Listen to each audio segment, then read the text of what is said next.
scheme, and recently launched was a Heritage Specialist certification.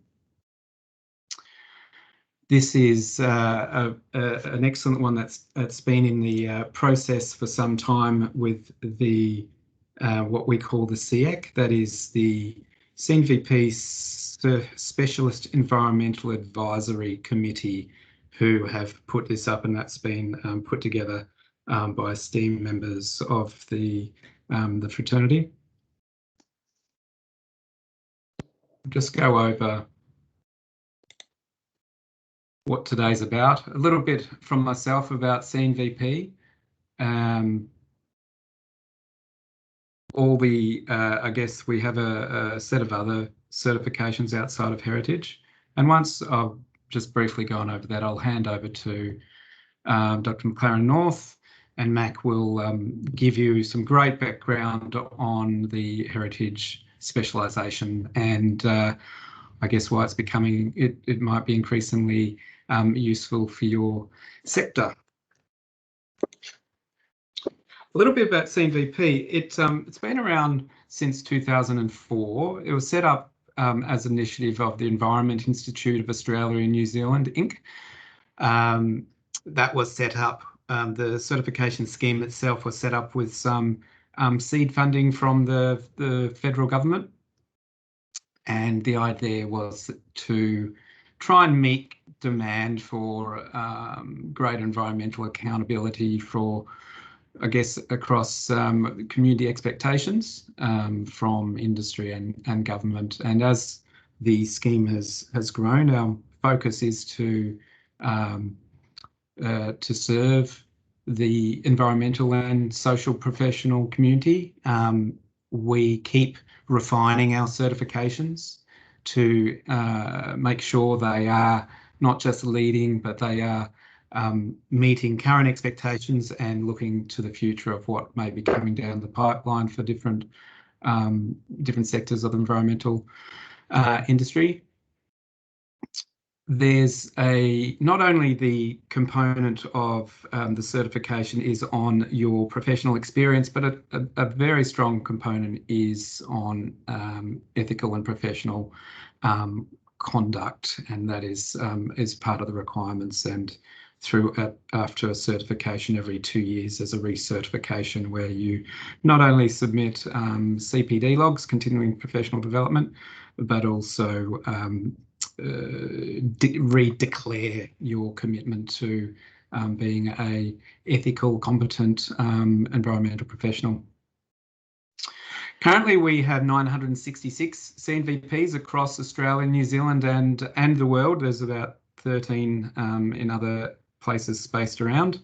It's a growing program. We generally have about a dozen more certify each 6 to 8 weeks. After a rigorous process, it then gets ratified by the CEnvP Certification Board, and so around that amount comes through each time. Guess some of the benefits of certification. This is more broadly, this is across the whole program. It is in, I guess, there's some real strong elements of setting an example for your peers. It's professional standards and, contributing to the raising of those standards. I guess for the person themselves, it helps to boost confidence from those you engage in your work, from clients or employers or other regulators. It's a good acknowledgement of the skills of a professional outside of qualifications through degrees, etc. It's a real testament to the amount of work someone has put into their industry. I guess there's also just the personal, promotional and marketing benefits that goes with that, and at the end we'll talk about what you gain, but there's some some branding that goes with that, and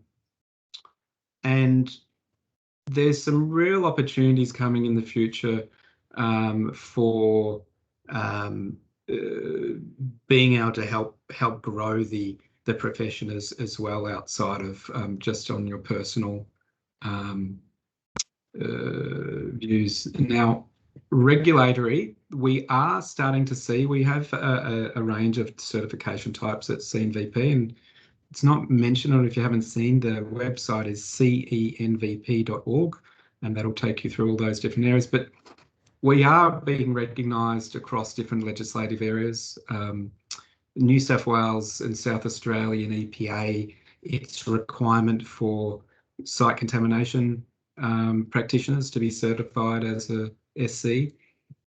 The Australian and New Zealand governments are noting it in different parts of legislation and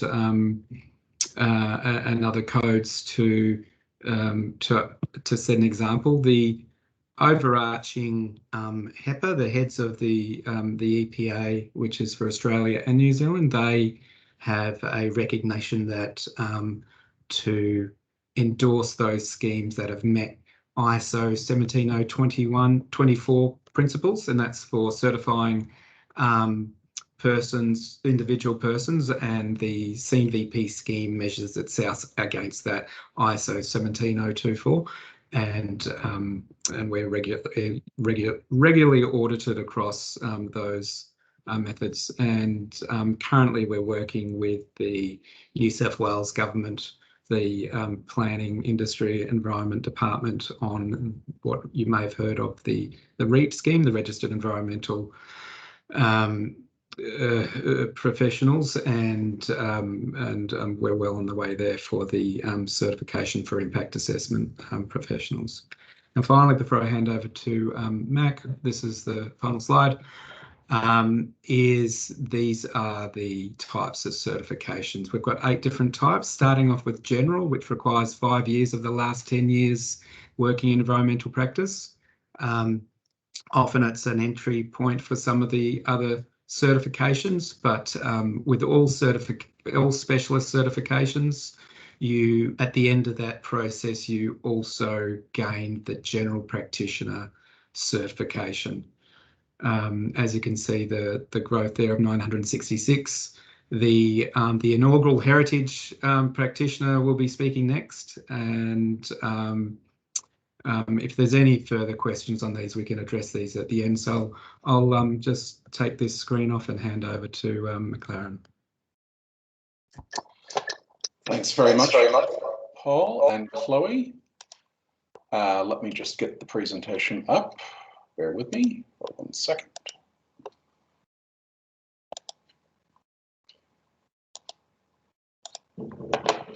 Okay. Thanks for joining us, everyone, and hello to old colleagues and hello to new colleagues. My name's Mac North.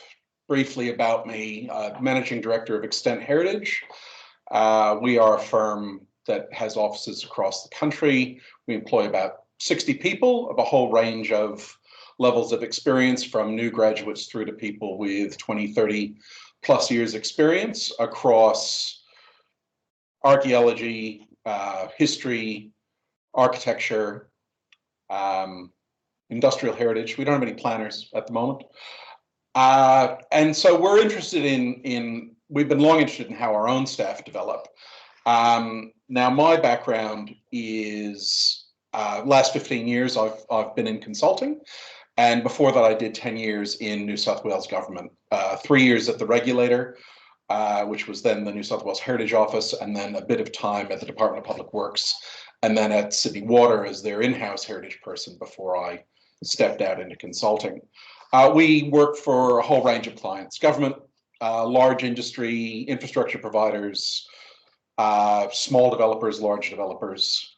And I think one of the things that has struck me about this scheme is having an objective standard against which our clients can know that someone other than ourselves has been looking at what we do.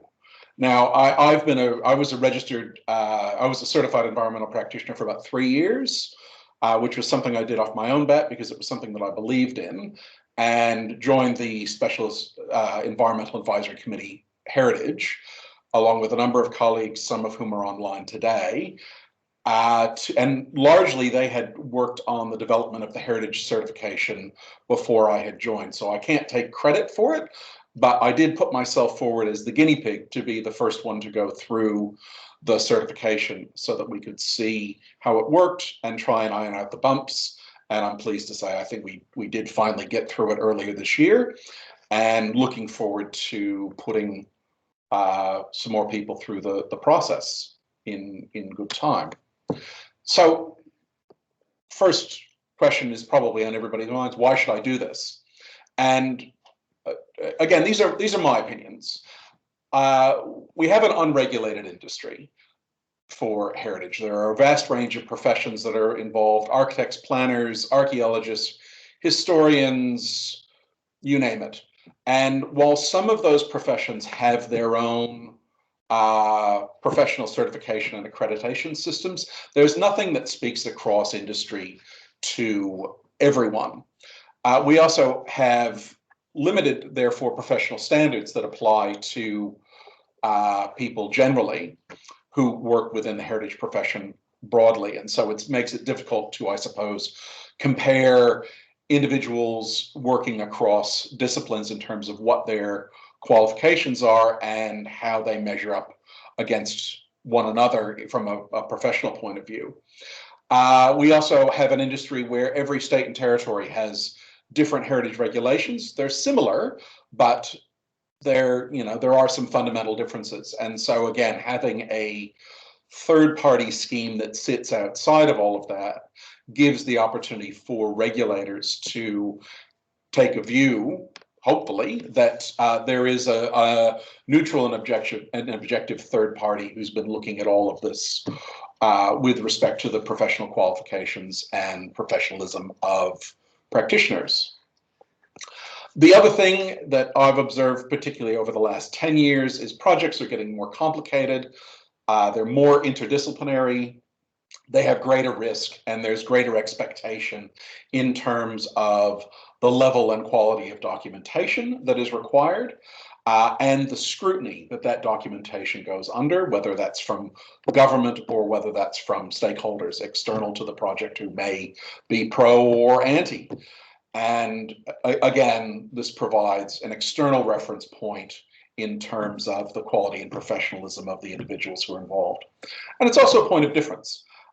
This scheme gets wide enough recognition, then I like to think there's some advantage in actually being able to say, I'm a certified environmental practitioner, and that means something. Right now, we're just at the starting point with respect to heritage. So please, I will look forward to other people joining me as people with the heritage certification. So the purpose of certification is to provide a benchmark that everyone who is certified has met, to improve professional practice, both by holding a high standard that people are expected to meet and requiring a commitment to continuing professional development, which again, certain professions that work within heritage have at the moment, but not everyone has to work within one of those schemes. And that is something that is, again, vetted by the CEnvP office. So you have to demonstrate that this is being done. So there is, again, that neutral third party who is verifying the claims that people make. Establishing, as I said, common ground across different professions and providing what I hope is a greater level of confidence to clients and regulators in terms of the quality of work that's prepared. So, heritage certification requirements. It's a pretty broad church in terms of what we expect for people who want to seek the heritage certification. So archaeology, anthropology, history, architecture, etc. You can read the list yourselves. And obviously you have to demonstrate that your career has been largely focused on heritage. So if you're an architect or a planner or another profession that hasn't worked primarily in heritage, you might struggle. But if that's been the core of your profession, even if you've done other work on non-heritage jobs during the course of your career, then certainly you'd be someone who would be eligible to apply. Now, this is meant to be essentially a secondary accreditation. So people who want to become certified environmental practitioners, the idea is you have 5 years experience. For this, it's 10 years experience. So it is for very experienced professionals. But again, what we like to think is that then gives people a goal to work towards as they're developing their career, as they're doing their performance evaluations with their employers. This is where I want to get to because this will mean something to me. So there's a statement of ethical conduct which needs to be signed and adhered to by applicants, and then there'll be 3 referees, and these are not just give a name and phone number, but this is actually getting someone to write a short testimonial indicating that you do have the skills and experience that you indicate and that you are committed to ethical professional practice. And there's a range of things that can be supplied to as supporting evidence, including the referee statements, publications, citations, reports, etc. Certainly one of the issues I faced when I put in my certification is I don't write many reports myself anymore. So I submitted a mix of reports where I was the principal, but not the sole author, some peer-reviewed academic papers that I've written, and some other supporting material. So don't fear that just because you may not necessarily be the person who is completely writing consulting reports on your own, that you can't submit them. Provided it's submitted with a justification and you're indicating what bits of the report you wrote and how you were involved in the overall process, then that's certainly something that can be considered as a part of this review process. So the other aspects to the certification are commitment to continued professional development. So there is a log system, and there's 100 points of CPD that you are supposed to log every 2 years. And again, that can come from a variety of sources, attending conferences, giving papers, self-guided study, service to the profession. All of these are things that can be counted towards the continuing professional development requirement. So then, yes, signed and witnessed statement of claim, you are attesting to the fact that you have the experience and skills that you say you have, including things like certified copies of transcripts and diplomas and so forth to demonstrate your academic and professional qualifications.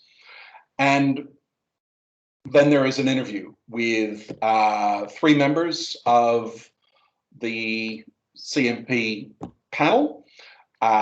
So not necessarily at this point all heritage professionals, although we have about 8 people on the CEAC who have participated in certainly my interview and would be participating in other interviews in future. But it may not necessarily be another heritage person who would be involved. It could be a mix.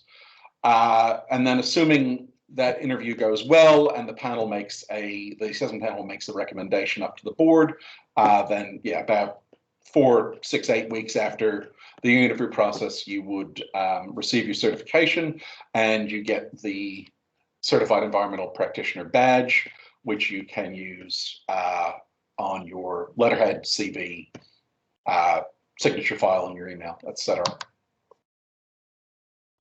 So these are the proficiencies that have to be demonstrated.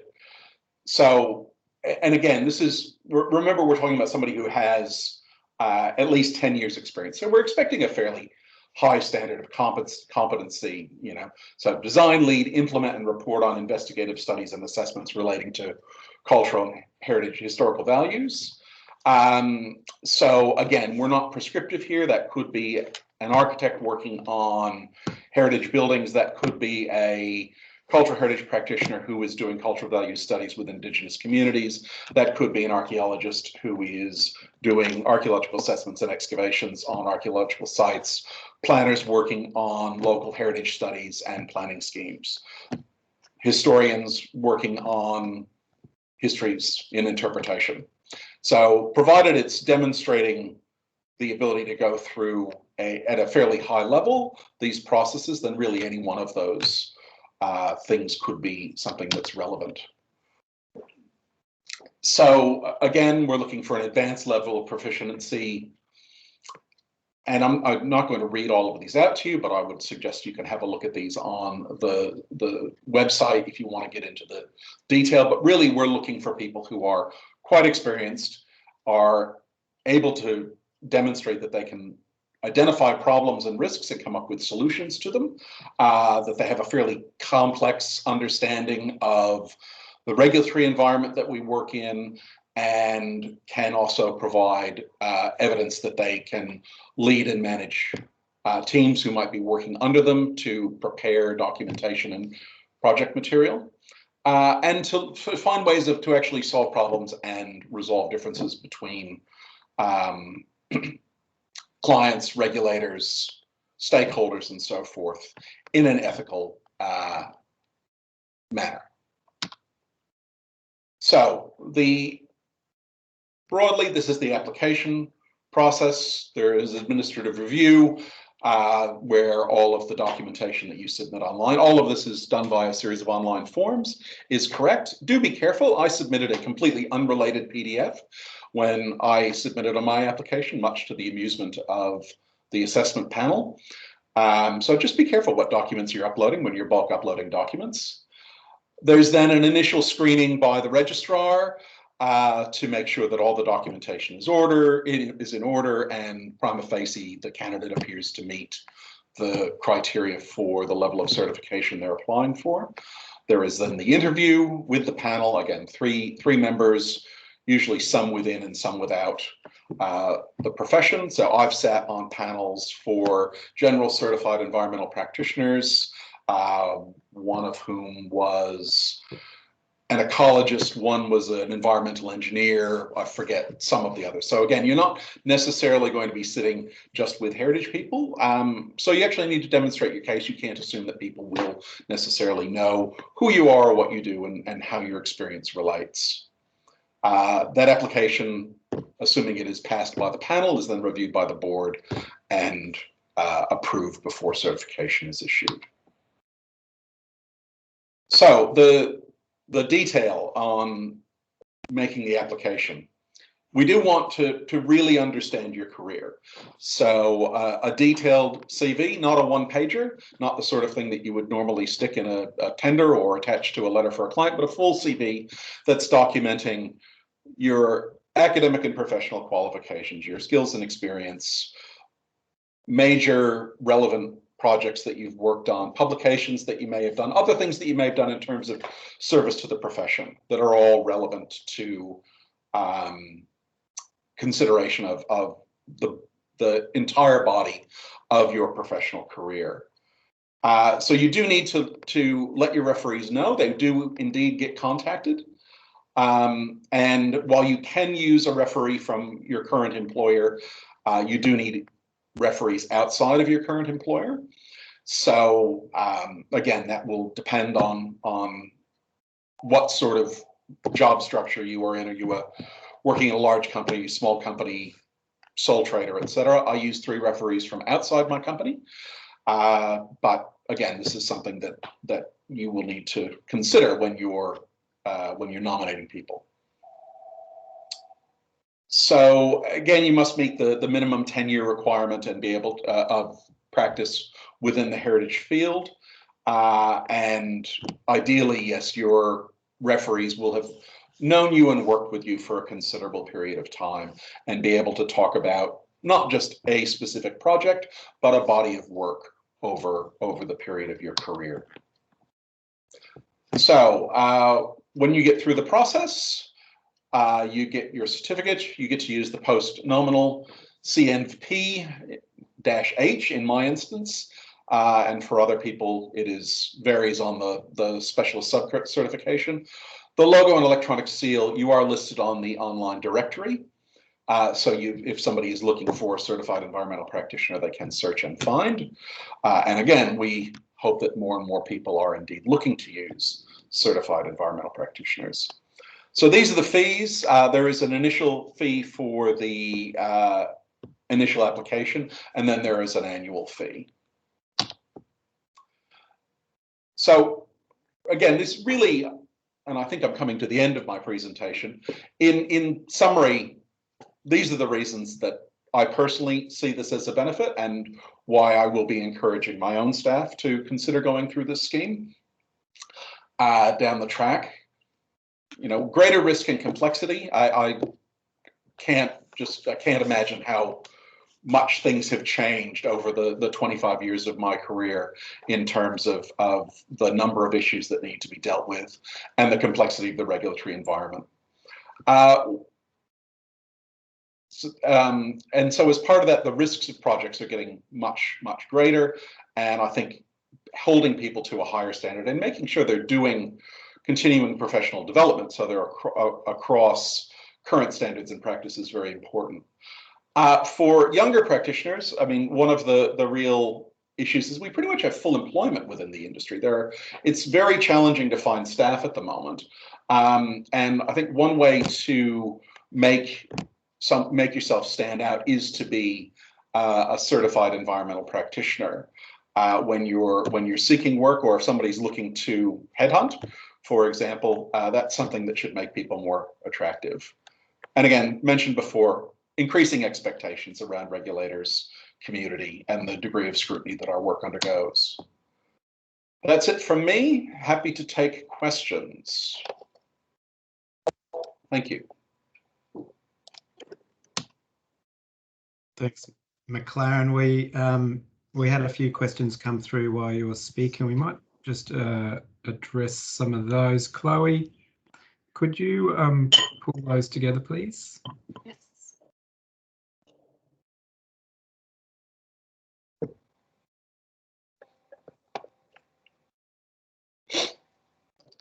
There was a interesting one, MacLaren, which is what consultation has there been with the ICOMOS, and the President of Australia said there's been no consultation.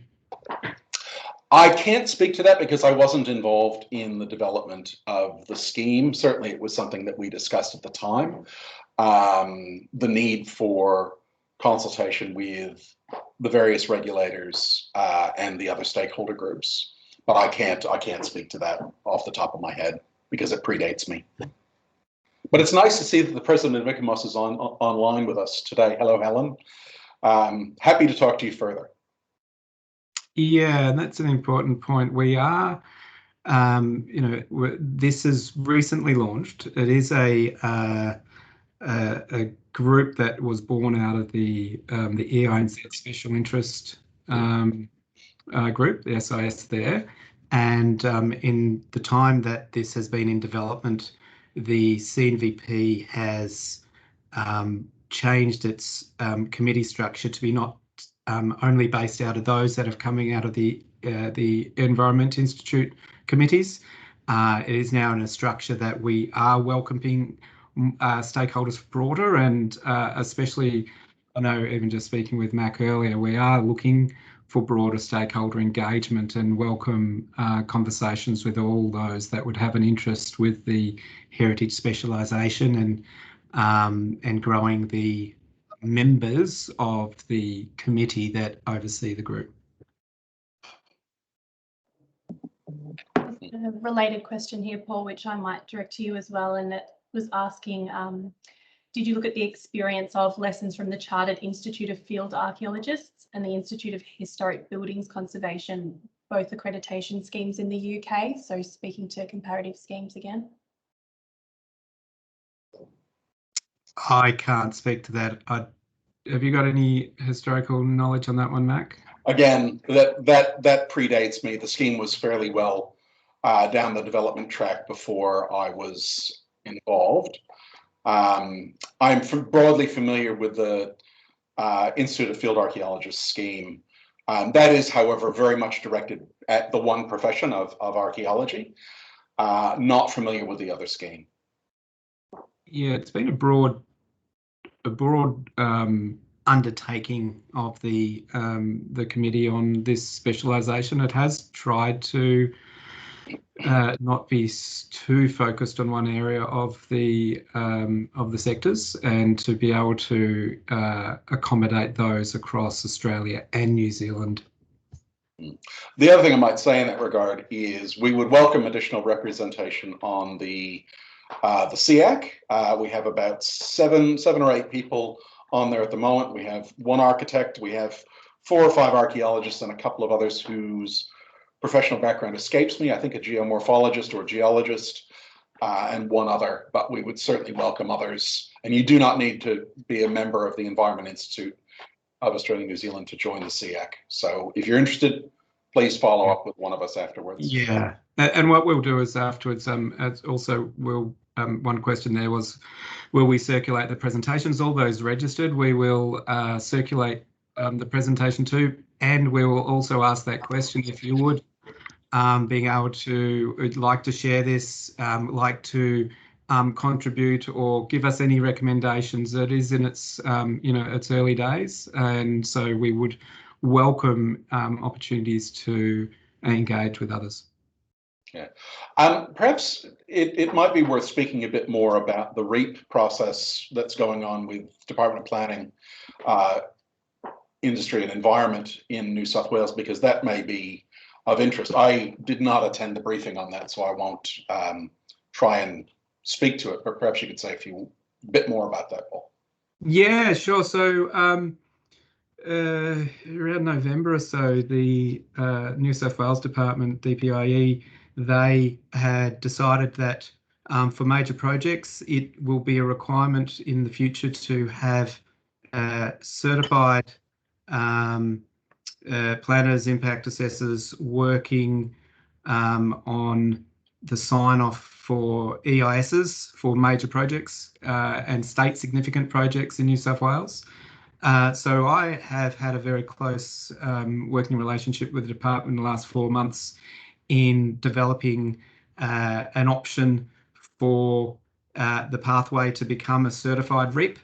And at the moment that, though nothing's sealed, they're looking for external organisations to deliver on that. So, for example, if you are certified as a CEnvP impact assessment specialist, you would then, to be recognised as a New South Wales REAP, you would go through that process plus additional question sets that are related to specifically to New South Wales work there. And I believe also, I think the PERA, they are also doing a similar thing. So that's an early, it's progressing really fast. And they're working on that with passing elements of that into legislation in the next 6 or so weeks. So yeah, it's still quite just a watch this space, but we're quite excited to be part of that process. Is there any other questions there, Chloe, we can take on? We've also had a question, is the longer term aim to issue professional standards for specific topics? Currently, CEFA do this around things like desktop studies, and they have also moved into accrediting degrees. That's a bigger question than I can answer. Not that I'm aware of, but there may be other plans. No, I don't. Like we're well on our way into our 5-year strategy that we're just finishing the first 12 months on, and our aim is to solidify the types of certifications, and it is all about the specialist, and just by design or by luck, the certification types that we have are those that generally make up an EIS, those specialist technical reports that would go into one. So we're also looking at other things like social impact assessment as becoming a specialisation, and in the future other things. They're not granular to the point of a that specific example could become part of a question set to become a specialist for that overarching thing. Like, for example, in ecology, they might they require you to have a high level of statistical analysis by using certain types of programs and things like that. But yeah, so we only focus on the experienced professional, on their broad knowledge in their field. Yeah, I guess I think if I understand where the question is going, the purpose of the Certified Environmental Practitioner scheme is not to try and set standards for practice, but set standards for the profession. So how one goes about doing the various tasks that need to be done to be a heritage practitioner will still be guided by the regulator or by peak bodies like Australia ICOMOS.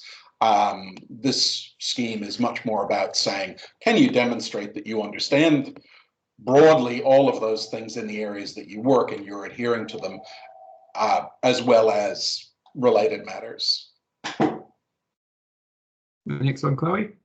This is a straightforward one for you, Paul, but someone's asked if there was a registered or endorsed course to lead into the certification. For Heritage? Yes. I would throw that to Mac. Well, so again, the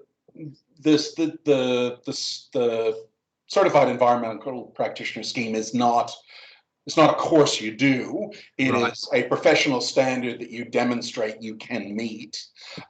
So the sorts of courses that I would expect people are doing, they're doing university degrees in architecture, in town planning, in archaeology, in heritage studies, in history, potentially in related areas of science like geology and geomorphology.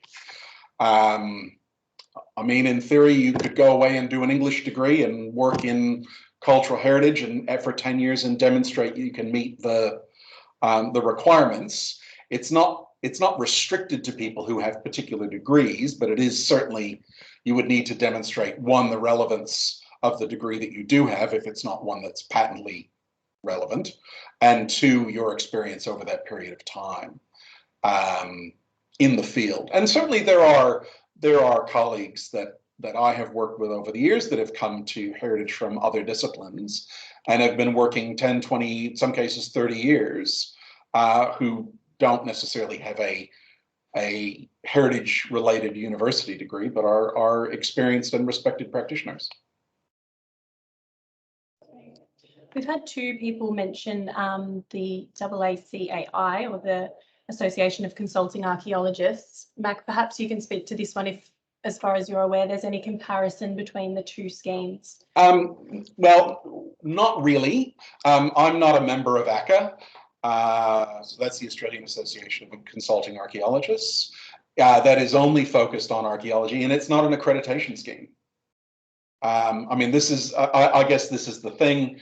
As Paul mentioned, this is an accreditation scheme that's set up to meet the International Standards Organization standard for professional accreditation schemes, which is audited by external auditors.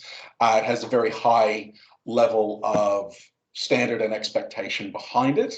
I've never been a member of ACA. I honestly don't know the process that one goes through to become a member of ACA.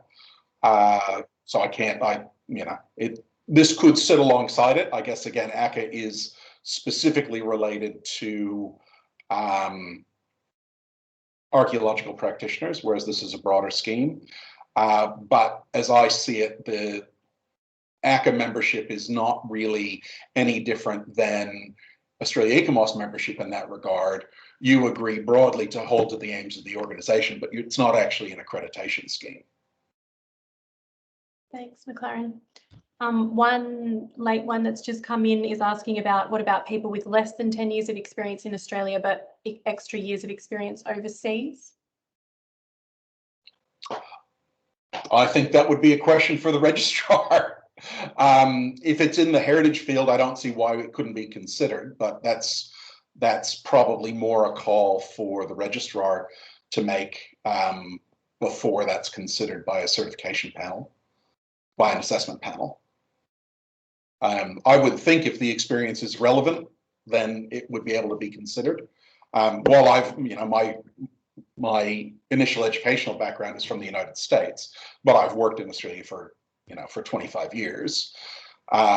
Someone who was a brand new arrival in Australia, who had little Australian experience, but a great deal of professional experience overseas, might struggle to demonstrate that they understand the professional standards within Australia.